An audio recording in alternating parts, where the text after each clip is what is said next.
Hello friends, मैं हरिम प्रताप सिंह आप सभी लोगों का अपने इस एजुकेशन चैनल पर स्वागत करता हूं।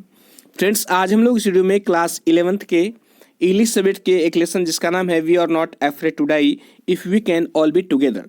आज हम लोग इस लेसन के लॉन्ग ऐसे टाइप क्वेश्चन को स्टडी करेंगे।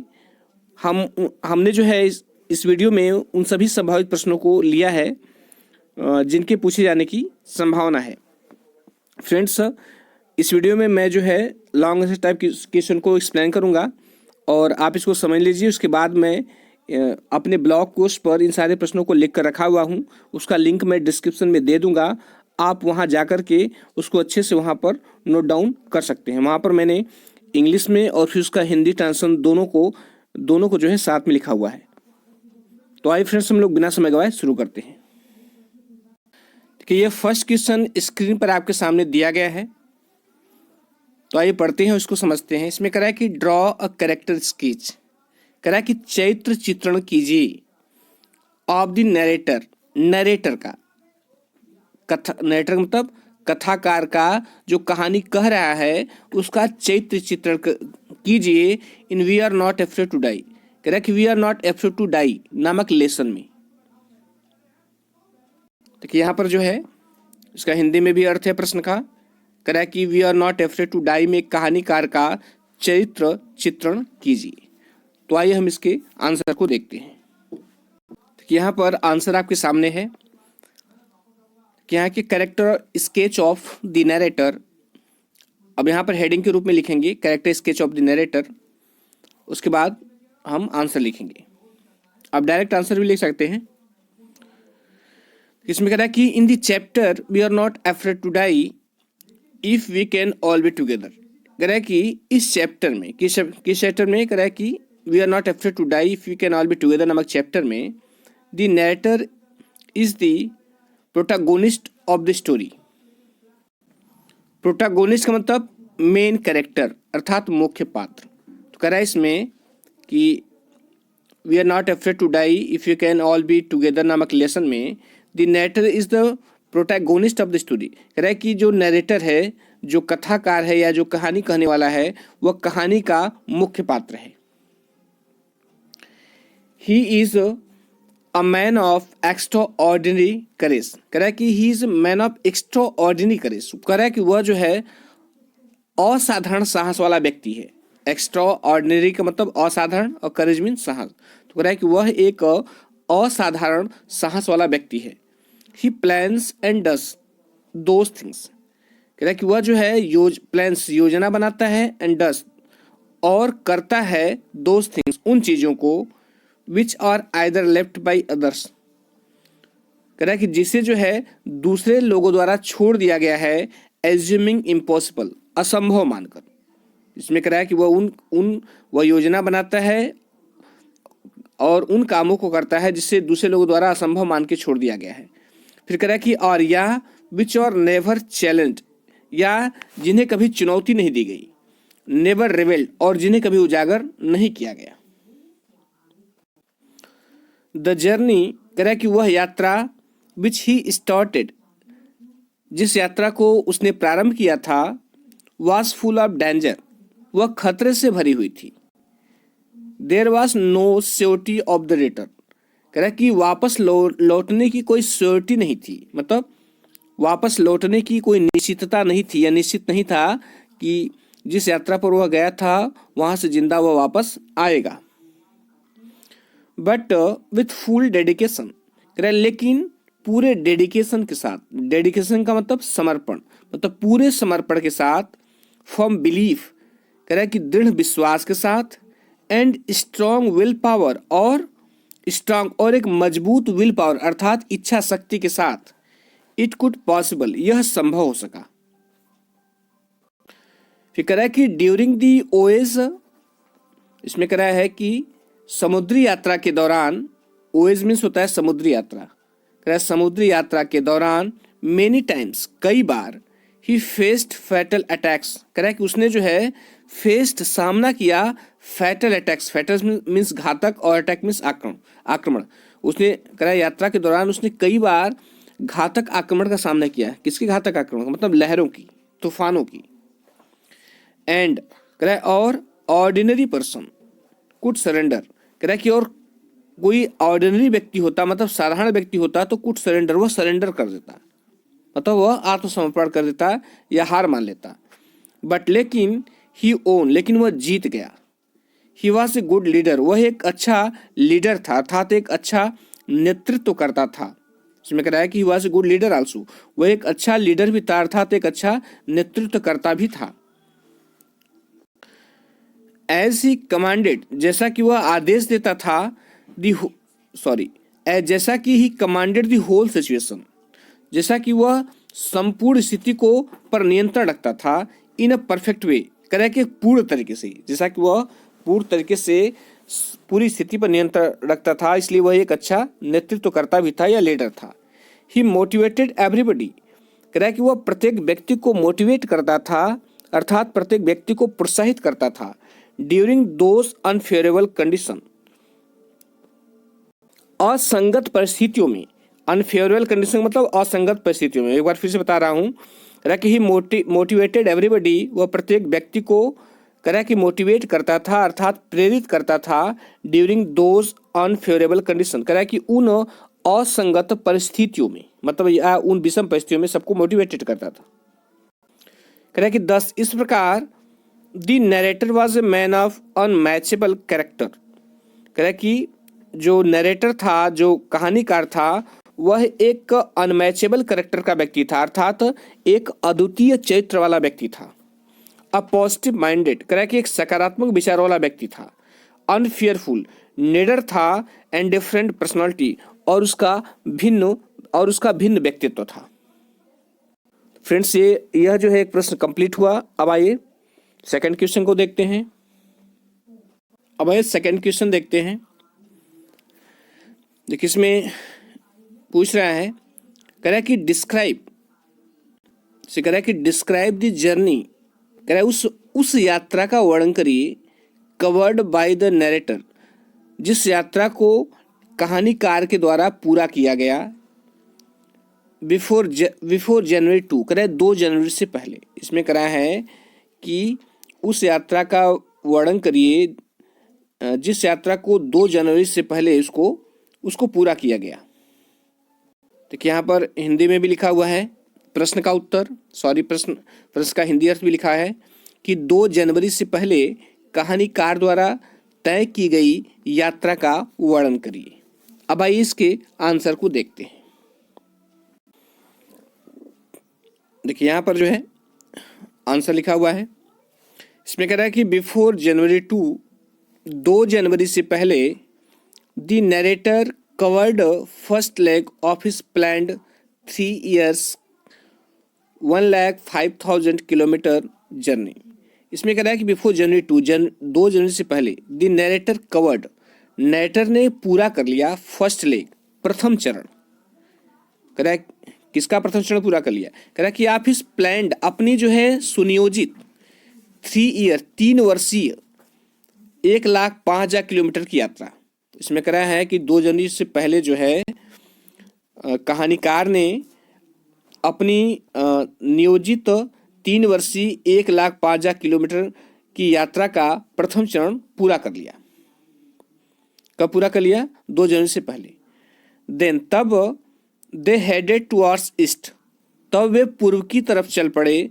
विद 2 क्रूमैन, दो नाविकों, अमेरिकन लैरी विजिल, कह रहा है कि एक अमेरिकावासी लैरी विजिल था, एंड स्विस हर्ब सेगलर, और दूसरा जो था स्विस का हर्ब सेगलर था। इन दोनों के साथ जो है वो पूर्व की तरफ चल दिए। They began to encounter strong gales, कह रहा है कि उनका जो है स्ट्रॉन्ग गेल्स मतलब मजबूत लहरों से, या ऐसे कह सकते हैं मजबूत हवा के झोंकों से। फिर से दे बिगेन टू इनकाउंटर, उनका सामना होने लगा स्ट्रॉन्ग गेल्स, कह रहे मजबूत हवा के झोंकों से, for the next few weeks, कह रहा है कि अगले कुछ सप्ताह तक, मतलब वह जो है अगले कुछ सप्ताह तक मजबूत हवा के झोंकों से सामना करते रहे। 15 मीटर्स वेव्स आर अलार्मिंग, कह रहा है कि 15 मीटर की लहरें जो थीं, कह रहा है आर अलार्मिंग, वे खतरनाक थीं। 15 मीटर की लहरें खतरनाक थीं। टिल दिसंबर 25, कह रहा कि 25 दिसंबर से पहले तक they had wrist 3,500 kilometre east of Cape Town. इसमें कह रहा है कि टिल दिसंबर 25 दिसंबर तक they had wrist 3,500 kilometre east of Cape Town. कह रहा है कि वे केप टाउन के पूर्व में 3500 किलोमीटर की दूरी तय कर ली थी। आफ्टर इट, कह रहा है इसके बाद दे सेलिब्रेटेड क्रिसमस, उन्होंने क्रिसमस मनाया था। न्यू ईयर्स डे, नए साल पर 1 जनवरी, कह रहा है 1 जनवरी को नए साल पर, नया साल जो है was not a relax day, कह रहा है कि आराम करने वाला दिन नहीं था। कह रहा है नया साल 1 जनवरी जो है वह आराम करने वाला दिन नहीं था। There came no difference in the weather, कह रहा है कि मौसम में कोई भी परिवर्तन नहीं आया बिफोर 2 जनवरी, कह रहा है 2 जनवरी से पहले मौसम में कोई भी परिवर्तन नहीं आया। इट वॉज एस्ट्रोसियस, कह रहा है कि यह जो है खराब था, या एट्रोसियस मीन्स भयानक होता है, कह रहा है कि इट वॉज एट्रोसियस, यह भयानक था। They hoped for a change in weather, कह रहा है कि उन लोगों ने मौसम में बदलाव की आशा की थी, उन लोगों ने सोचा था कि नहीं मौसम में बदलाव हो जाएगा। कह रहा है होप फुलफिल, आशा तो पूरी हुई, उन लोगों की आशा पूरी हुई कि मौसम में बदलाव तो हुआ। कह रहा है it change but for the worse, लेकिन यह और भी खराब हो गया। उन्होंने आशा की थी नहीं मौसम जल्दी बदलेगा, मौसम तो बदला, लेकिन मौसम क्या हुआ, पहले से भी ज़्यादा खराब हो गया। फ्रेंड्स, यह जो है सेकंड क्वेश्चन कंप्लीट हुआ। अब ये थर्ड क्वेश्चन को देखते हैं। देखिए नेक्स्ट क्वेश्चन लिखा हुआ है क्वेश्चन नंबर 3। तो किसमें करा है कि describe the mental condition of the voyagers on January 4 and 5।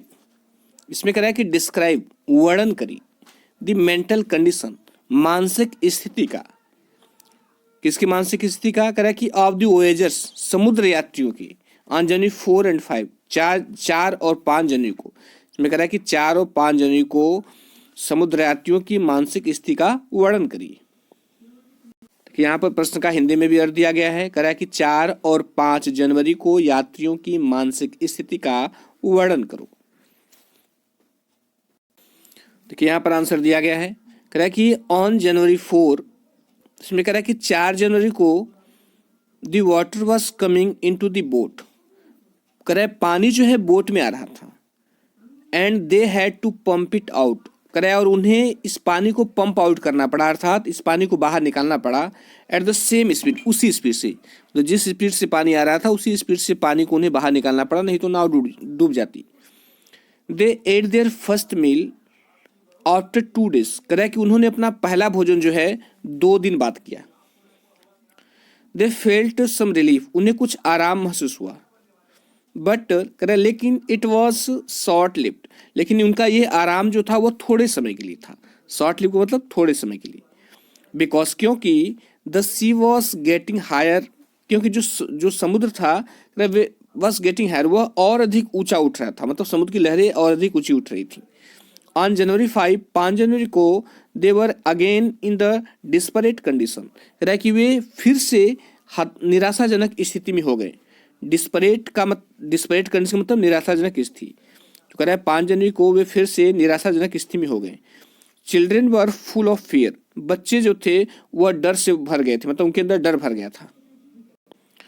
It seem to them, कह रहा है कि उन्हें प्रतीत हुआ दैट की they were going to die, कि वे मरने जा रहे हैं। उन्हें बच्चों को ऐसा लगा कि वे मरने जा रहे हैं। But the author was optimistic, लेकिन जो लेखक था वह ऑप्टिमिस्टिक था, अर्थात वह आशावादी था। ही टोल्ड द चिल्ड्रेन, उसने बच्चों से कहा दैट की दे कुड मेक इट, उसने बच्चों से कहा कि दे कुड मेक इट, कि वे इसका सामना कर सकते हैं, मतलब ये जो मुसीबत आई है उसका सामना कर सकते हैं।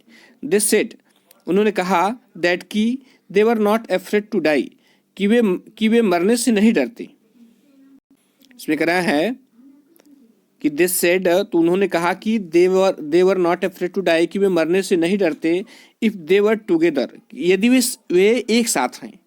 बच्चे ने कहा कि यदि वे एक साथ हैं तो वे मरने से नहीं डरते। They did not lose hope, उन्होंने अपनी आशा नहीं खोई। And continue to fight the sea, और लगातार जो है समुद्र से लड़ते रहे। नेक्स्ट क्वेश्चन है, कहते हैं कि डिस्क्राइब, वर्णन करिए द चेंजेस, परिवर्तनों का, इन द नरेशन, कथन में, कह रहा है कि कथन में हुए परिवर्तनों का वर्णन करिए ऑफ द इवेंट्स, घटनाओं की, अर्थात जो है घटनाओं के कथन में हुए परिवर्तनों का वर्णन करिए as indicated in the 3 section of the text, जैसा कि इस टेक्स्ट के तीनों सेक्शन में दर्शाया गया है। कह रहा है कि इस टेक्स्ट के तीनों दर्शन में दर्शाए गए घटनाओं के कथन में परिवर्तनों का वर्णन करिए। उसका कहने मतलब ये है कि किस प्रकार जब वो अपनी कहानी कहता है तो किस प्रकार उसके कहानी में परिवर्तन आता है। देखिए यहाँ पर प्रश्न का हिंदी अर्थ दिया गया है कि जिस तरह से कहानी के 3 भागों में संकेत दिया गया है, घटनाओं के वर्णन में बदलाव का वर्णन करो। देखिए आंसर आपके सामने है, अब आइए इसको समझते हैं। इसमें कह रहा है कि इन दी फर्स्ट सेक्शन, प्रथम सेक्शन में we find a feeling of adventure. कह रहा है कि प्रथम सेक्शन में हम जो है एडवेंचर की फीलिंग पाते हैं, अर्थात एक साहसिक कार्यों की भावना पाते हैं। इसमें कह रहा है कि इन द फर्स्ट सेक्शन, प्रथम भाग में जो है we find a feeling of adventure, कह रहा है कि हम साहसिक कार्यों की भावना पाते हैं। The narrator begins his sea ओएस विथ एंथुसिज्म। कह रहा है कि जो कहानी का नरेटर है, कहानीकार है, बिगिंस हिज सी ओएस, वो अपनी समुद्री यात्रा को आरंभ करता है विथ एंथुसिज्म, उत्साह के साथ, एलॉन्ग विथ हिज फैमिली, अपने परिवार के साथ। नरेटर जो है अपने परिवार के साथ अपनी यात्रा का, समुद्री यात्रा को जो है वो उत्साह के साथ आरंभ करता है। The first part of 1,05,000 kilometre journey pass pleasantly. कह रहा है कि प्रथम भाग जो है 1,05,000 किलोमीटर की जो यात्रा थी, पास्ट प्लेजेंटली, कह रहा है कि वह खुशी खुशी व्यतीत हुई, आनंद पूर्वक व्यतीत हुई। इन द सेकेंड सेक्शन, और दूसरे भाग में दे फेस्ड द रफेस्ट सी, उन्होंने जो है सबसे रफेस्ट सी का सामना किया, मतलब सबसे खराब समुद्र का सामना किया। The weather was deteriorating fast, कह रहा है जो मौसम था, कह रहा है कि डिटेरिएटिंग फास्ट, वह तेजी से खराब हो रहा था। डिटेरिएट का मतलब होता है खराब होना। देयर शिप वाज डैमेज, उनकी जो शिप थी, उनकी जो जहाज थी वो डैमेज हो गई थी, अर्थात वह जो है खराब हो गई थी। वाटर वाज कमिंग, पानी अंदर आ रहा था। बट लेकिन all were fighting the rough sea, लेकिन सभी लोग जो है उस रफ सी से, उस खराब समुद्र से लड़ रहे थे। We find a feeling of optimism in the narration, they were struggling for life. कह रहा है कि we find a feeling of optimism, optimism means आशावाद। कह रहा है कि हमने आशावाद की भावना को पाया इन द नरेशन, उस कथन में, दे वर स्ट्रगलिंग फॉर लाइफ, जब वे अपने जीवन को बचाने के प्रति संघर्ष कर रहे थे। इन द लास्ट सेक्शन, कह रहा है कि अंतिम भाग में होप रिटर्न अगेन, पुनः आशा वापस लौट आई। अंतिम भाग में आशा पुनः वापस लौट आई। दे लैंडेड ऑन एन आइसलैंड, कह रहा है कि वे एक द्वीप पर उतरे। दे वर चीयरफुल वंस अगेन, वे पुनः जो है एक बार फिर से प्रसन्न हो गए। तो फ्रेंड्स, ये वीडियो कंप्लीट हुआ। इसमें 4 इंपॉर्टेंट क्वेश्चन को मैंने लिया है, संभावित प्रश्न, इससे ज़्यादा प्रश्न नहीं बनेगा, और आशा करता हूँ कि आपको समझ में आया होगा। फ्रेंड्स, मैं अपने ब्लॉग पोस्ट का लिंक दे दूंगा, जहाँ पर ये चारों प्रश्न वहाँ पर रिटन फॉर्म में पड़े हुए हैं, आप जा कर के वहाँ से नोट्स बना सकते हैं। वहाँ पर मैंने हर प्रश्न का इंग्लिश में और हिंदी दोनों में उत्तर वहाँ पर लिखा हुआ है, आप आसानी से इसको समझ सकते हैं। तो फ्रेंड्स, वीडियो देखने के लिए बहुत बहुत धन्यवाद, और यदि अच्छा लगा हो तो लाइक, सब्सक्राइब और शेयर करिएगा। Thank you.